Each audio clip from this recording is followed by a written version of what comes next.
Welcome to my unboxing and assembly of a CrowPi L, which is a laptop for Raspberry Pi, and here's the Raspberry Pi 4. And first we're going to unbox it, hopefully. Thank you for my assistant. Turn it over. Good job I speed this up because I think otherwise I'd be falling asleep. Got to get it out of the box first. Only one shot at this because the seal's now gone. Hopefully it'll be alright. Not an easy box to get into, but there you go, we're in. And there's the offending article, a CrowPi manual. Some of the bits and pieces, a mouse, a power supply, all sorts of things. There we go. All the bits we're going to need to assemble it. And let's take everything out of the bags and see what we've got. Quite a few things, screws, little fan, a power supply, mouse, a CrowPi L, which is really nicely tucked into its plastic sleeve. Here it goes. That's the price, it's the black version. Don't like white keyboards. Every white keyboard I had ended up really messy. The beauty of all this is all magnetic, so basically the Raspberry Pi and the cover are magnetically held in place, no screws, and they work really well actually. It's quite difficult to accidentally dislodge it, you have to literally work at it. So we're going for an assembly, finding the right head for a start off. I think it was a Torx from memory. These basically allow it to magnetically fix, so just little, effectively it's a spacer for a motherboard, and could have been a bolt, but probably I found that easiest, and little bolt, screw them up. All the green cloth is because it makes it easy to work things don't slide about, and also better for lighting when you're shooting a camera, because otherwise you get lots of more reflection off the tabletop. So I thought actually double win there. Get little bits and pieces. You've got basically an assembly that links various ports, power, and the HDMI port. You have a full-size HDMI port on the side, which is quite nice. And also a clever memory card holder, which we'll talk about a little bit later.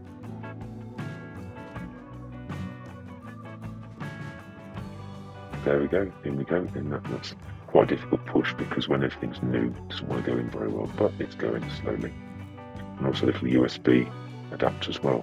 That pushes in place. Memory card holder's going in place.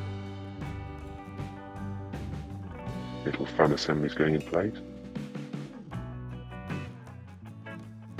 In a minute, making sure everything's tight. Yeah, I've assembled one before, and this Raspberry Pi didn't seem to sit quite as low down as I thought it wasn't. It tended to spring up a little bit. So I pulled it out, and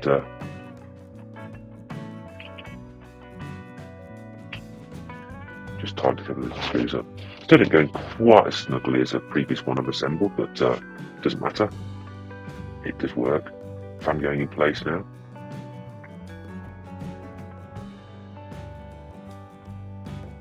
Not an easy one to do.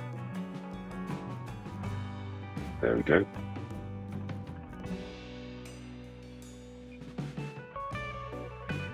So points of interest is the memory card holder. It's a dual one with a switch, the ports, and the USB. And a little switch there for the memory card, so you can switch between two different memory cards, although I created a multi-boot on the B1. So you've got the original CrowPi OS on the first one and a multi-boot on the second one. Lid going in place. Battery compartment there, lid in place. That's screwed for the batteries.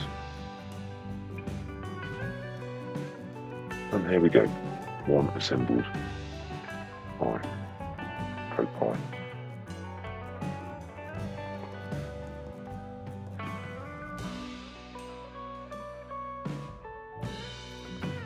Battery's a bit flat at the minute because it's been new in the box, so obviously hopefully it's charged up in another minute or so.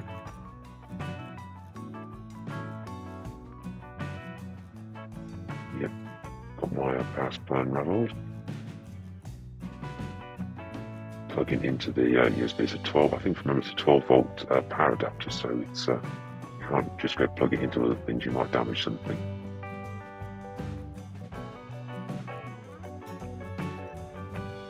And the trackpad's actually the top, which is an unusual place. Takes a bit of getting used to, but actually it's not too bad when you start using it. Although they give you a mouse, so if you use it on the desktop, it's a lot easier to sort out. The mouse has got its own little bit, little USB dongle. That's quite sweet. It's not a Bluetooth one, unfortunately. That would have been handy, but Bluetooth ones are usually more expensive, so probably that's why they included this one a little bit cheaper. It's quite a decent mouse. It works alright. A little USB dongle, battery going in. Yes, how to fit a round peg into a square hole. I'm using my intelligence knob there. Switch it on, everything out of the way. Plug the adapter in. It's a bit stiff because it's all brand new, and we are ready to rumble. So now we're going to do a little bit of testing. Booting up faster than normal because obviously we will be water to CrowPi OS, which has got like a custom menu system for developing and plugging into stuff. It's a bit odd because you can't change the resolution, and I find that a little bit too high res. Actually, or set too high res. It's trying to emulate 20 by 1080 or HD, so some of the icons are a bit tiny. Which is why I booted my I did a pen and multi-boot on the second card, but just loading a few bits and pieces that you can install or run all the standard software, because it's just a fork of Pi OS with some CrowPi extras like a battery level meter, which is handy.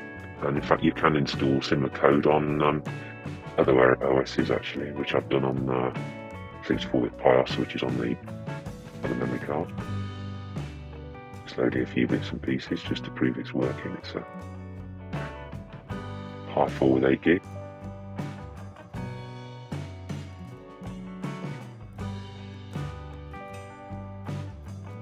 Loading my favourite GIMP. Good app. It loads fairly well. As you can see, not too bad at all.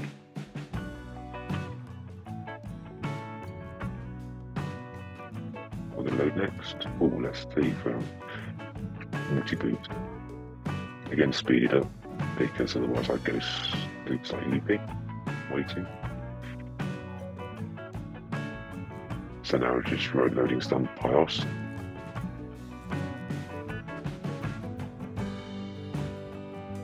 My little battery utility should load in a second. There you go. Again, just running the same apps. It's quite a nippy little machine. You know? It's a Pi 4. It does quite well. Fairly fast memory card in. Does a good job.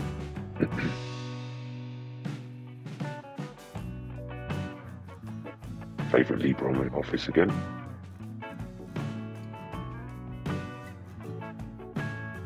Just to prove it works. So you can basically have your Raspberry Pi on the go, and although the GPIO header is accessible, there's actually a port on the side, which is quite nice. And you've got all the pinouts on the actual top of the machine, although they don't light up, which is a shame when they're in use. That would be fabulous, but they don't. So but at least you can use it as reference.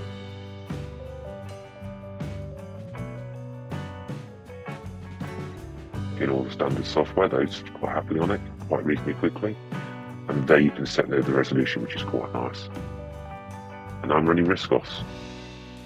Back in the Acorn ARM days, where ARM came from actually. RISC-OS was the, well, it was Arthur first on first Archimedes, but then it became RISC-OS, and obviously you had them on the RISC PCs and stuff. The only thing is I haven't bothered yet to install or set the external mouse up, so I'm using the different trackpad, which is, in this video shot I wasn't quite so used to it, but now I am a bit more used to it. But you can see RISC-OS there, all the standard stuff. Fantastic OS, all modular. was really quite ahead of its time. You could drag and drop files from one app to another, so you could drag an image into a word processor without having to save it. So you could start developing, editing, and do stuff and just drag and drop between apps. Really innovative OS. And also very good for developers. You have BBC Basic built into it, and you could run almost any other language that was available at the time, you know, C, Pascal, Fortran, etc.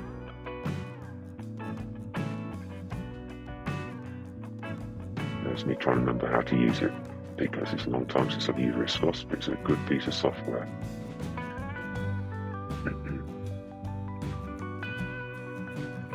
And next up, we're just running Ubuntu, just to prove it runs. And there you go, Ubuntu.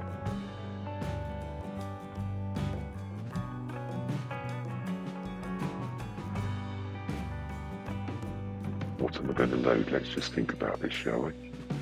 I could load in Firefox, but I haven't.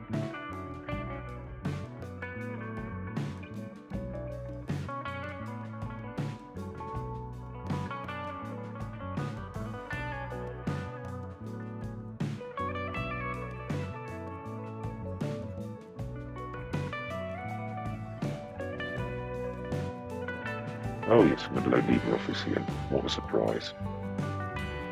Anyway, it's running Ubuntu and it works. Thank you very much.